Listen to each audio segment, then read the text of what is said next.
Halo sahabat PU dimanapun kalian berada, selamat datang di podcast Membangun Negeri Memperkuat Institusi. Hari ini kita akan membahas topik yang sangat penting, yang mungkin sering kita dengar, tapi belum tentu kita pahami secara mendalam, yaitu aksi bela negara bagi ASN. Bukan hanya tentang baris berbaris atau upacara, tapi tentang bagaimana kita sebagai aparatur sipil negara bisa memberikan kontribusi nyata untuk membuat Kementerian Pekerjaan Umum menjadi lebih baik dan lebih kuat. Hari ini saya Grigo didampingi oleh 6 narasumber hebat dari berbagai bidang di Kementerian PU. Mari kita sapa satu persatu ya. Di sini ada Eza, dia penata kelola penyihatan lingkungan. Lalu ada Galang, arsiparis kita. Ada Gema, penata kelola bangunan dan gedung. Lalu ada Giva, perencana yang visioner. Terus ada Gala, penata komputer yang menguasai teknologi. Dan terakhir ada Henny, analis SDM aparatur yang mengerti seluk-beluk kepegawaian. Selamat datang semuanya. Halo, Halo Halo selamat semuanya, datang semuanya. halo semua. Salam. Nah, oke, langsung kita mulai aja ya. Isu bela negara bagi ASN seringkali dikaitkan dengan kedisiplinan dan loyalitas. Tapi bagaimana kita menerjemahkan semangat itu ke dalam pekerjaan kita sehari-hari di PU nih?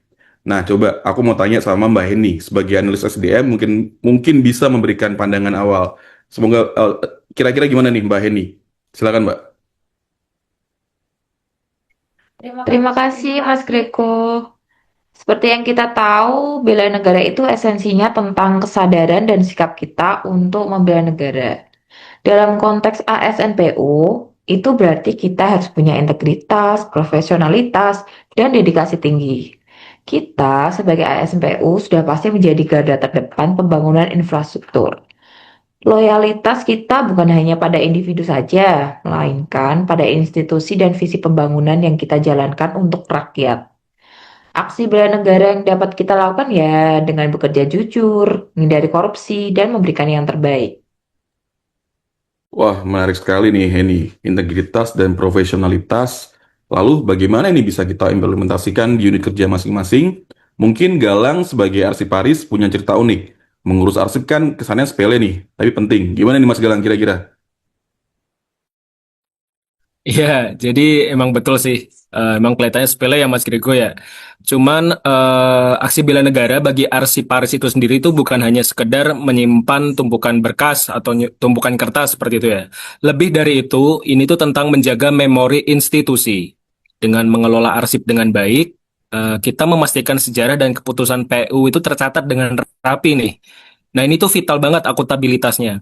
Kalau arsip sampai berantakan, kita bisa dituduh lalai, bahkan dicurigai sengaja menyembunyikan sesuatu. Nah, jelas ini merusak citra institusi itu sendiri. Jadi bagi saya, menjaga arsip ini harus dengan teliti, dan itu adalah sebagai wujud nyata bela negara.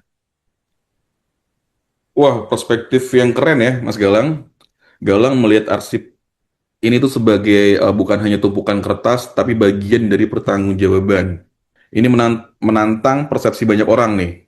Nah, sekarang kita beralih ke Gala. Sebagai penata komputer, apa kira-kira tantangan dan aksi bela negara versi digital menurut Mas Gala? Silahkan Mas Gala.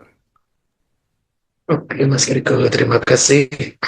Jadi dalam era digital ini, tantangan bela negara itu lebih ke arah keamanan cyber ya. Data-data proyek PU itu sangat sensitif. Aksi bela negara bagi saya dan tim adalah memastikan sistem IT kita aman dari serangan cyber, dari hacker atau malware. Kita harus proaktif, bukan reaktif. Jangan sampai data proyek strategis bocor atau rusak. Itu bisa mengancam ketahanan infrastruktur nasional. Jadi, bela negara itu juga tentang mengamankan aset digital negara, Mas Grego.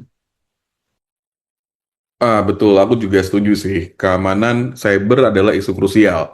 Nah, sekarang kita gabungkan dua perspektif antara perencanaan dan implementasinya. Kira-kira gimana nih, Mas Giva sebagai perencana dan Kak Gema sebagai pelaksana bangunan? Bagaimana sinergi kalian bisa menjadi aksi bela negara yang solid? Silahkan dimulai dari Mas Giva dulu. Ya, terima kasih Mas Grego. Menurut saya sebagai perencanaan, aksi bela negara itu dimulai dari menyusun rencana yang matang, realistis, dan berorientasi pada kebutuhan rakyat. Kita harus berpikir jangka panjang, tidak hanya proyek instan, tetapi rencana yang baik dan terukur adalah fondasi pembangunan yang kuat. Jika rencana tidak jelas, pelaksana di lapangan akan kesulitan. setuju banget sama Giva. Jadi rencana yang jelas dari teman-teman perencana memang sangat membantu. Aksi bela negara saya di lapangan itu bisa jadi adalah memastikan proyek bangunan itu harus terlaksana sesuai standar, tepat waktu, dan berkualitas tinggi. Kita juga di sini tidak bisa main-main dengan kualitas infrastruktur. Bangunan yang rapuh bisa membahayakan nyawa kan. Jadi bela negara bagi saya itu adalah memastikan setiap jembatan, gedung, atau bangunan yang kami bangun itu kokoh, aman, dan bermanfaat bagi masyarakat. Wah, luar biasa ya jawaban dari Gema dan Giva tadi. Jadi ada benang merahnya nih. Rencana yang baik dari Giva dilaksanakan dengan integritas oleh Gema. Ini adalah tim yang kuat. Nah, sekarang aku mau nanya sama Eza sebagai penata kelola penyihatan lingkungan. Gimana peran Eza untuk melengkapi tim ini kira-kira? Silakan Eza. Baik Mas Grego. Jadi dalam setiap proyek seringkali isu lingkungan menjadi aspek yang terlupakan. Padahal isu tersebut sangat penting bagi keberlanjutan. Sesuai dengan bidang saya, aksi bela negara yang dapat dilakukan adalah memastikan setiap proyek tetap memperhatikan aspek lingkungan. Pembangunan harus berkelanjutan. Kita harus memastikan sanitasi, air bersih, persampahan, dan infrastruktur pekerjaan umum lainnya dibangun tanpa merusak alam.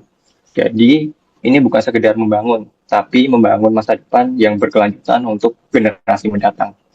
Menurut saya, melindungi lingkungan adalah bagian fundamental dari membela negara. Oke, perspektif Eza ini sangat penting ya. Pembangunan memang harus ramah lingkungan. Oke, baik kita sudah mendengar berbagai perspektif yang saling melengkapi. Nah, tapi tentu ada tantangan. Aku mau nanya lagi ke Mbak Heni, dari sudut pandang SDM, apa tantangan terbesar dalam motivasi ASN agar benar-benar mengamalkan bela negara ini? Kira-kira gimana nih Mbak Heni? Baik Mas Grego, jadi tantangannya itu mengubah mindset dari sekedar rutinitas kerja menjadi pengabdian. Kadang kan ada beberapa ASN yang merasa puas hanya dengan kerja seadanya. Jadi dari situ kita perlu mendorong mereka untuk terus belajar, berinovasi, dan tidak nyaman dengan status quo. Menurut saya sih program pelatihan yang dan pengembangan SDM yang berorientasi pada integritas, profesionalitas, dan kepemimpinan itu penting. Selain itu kita juga harus memberikan apresiasi bagi mereka yang berprestasi agar ada motivasi gitu sih Mas Griko. Oke, bener sih, aku juga setuju. Nah, aku juga mau nanya ke Gala nih sebagai perwakilan dari milenial di sini. Menurutmu apa peran teknologi bisa mengatasi tantangan ini? Iya, Mas Grego. Jadi memang teknologi itu bisa membantu. Misalnya, ada sistem monitoring proyek yang transparan lalu dengan teknologi, setiap orang bisa melihat progres proyek, kualitas, dan anggaran yang digunakan. Ini bisa dan meningkatkan akuntabilitas. Aksi bela negara kita ya dengan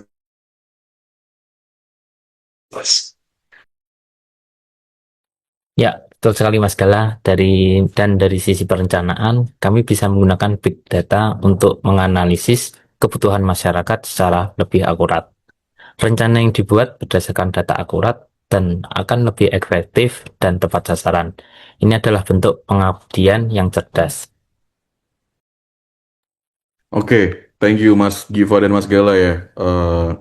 Nggak terasa nih waktu sudah hampir habis. Saya rasa kita bisa simpulkan bahwa aksi bela negara bagi ASN pekerjaan umum atau ASN PO ini bukan sekedar slogan.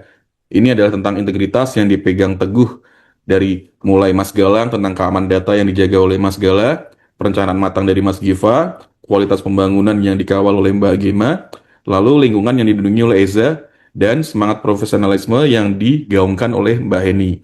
Nah, terus semua ini dengan dukungan komunikasi visual yang kuat dari aku sebagai humas membentuk kekuatan yang utuh. Nah, sebagai penutup, apa nih kira-kira harapan kalian untuk Kementerian Pekerjaan Umum ke depannya? Aku mulai dari Kak Gema ya, silakan. Oke, makasih Mas Riko. Kalau dari saya sih, kita itu harus terus bekerja keras dengan hati, membangun infrastruktur yang tangguh dan bermanfaat untuk seluruh rakyat Indonesia. Harapan saya, semoga Kementerian PU bisa menjadi pionir pembangunan berkelanjutan dan tentunya berwawasan lingkungan. Kalau dari saya, harapannya kita bisa terus beradaptasi dengan teknologi dan menjadi institusi yang modern dan aman secara cyber.